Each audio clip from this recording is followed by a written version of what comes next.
बिस्मिल्लाहिर्रहमानिर्रहीम। अस्सलामुअलैकुम। आप देख रहे हैं जेएन न्यूज और मैं हूं आपकी मेजबान सुंबल ज़िया।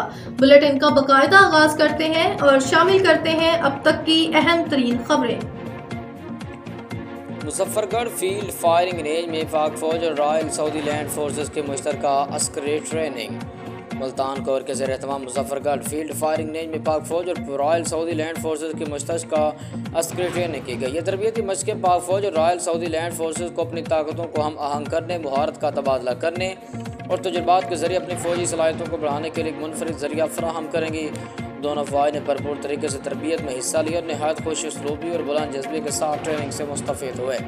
इस तरबियती प्रोग्राम में मुश्तरका बैटल PTI, छोटे पैमाने पर ऑपरेशन, रूम क्लियरनेस, नज़दीक से निशानाबाजी, फायरिंग और रिपलिंग के साथ साथ भी जदीद मशक़ें की गईं। इन मशक़ों में कोबरा हेलीकॉप्टरों ने भी हिस्सा लिया, जिससे एक जंग नुमा समा पैदा हुआ। दोनों फोर्सेस ने दहशतगर्दी के तनाजुर में हेलीकॉप्टर से माइन माउंटिंग और डिसमाउंटिंग की मशक़ों पर अबूल हासिल करने के लिए सख्त ट्रेनिंग की।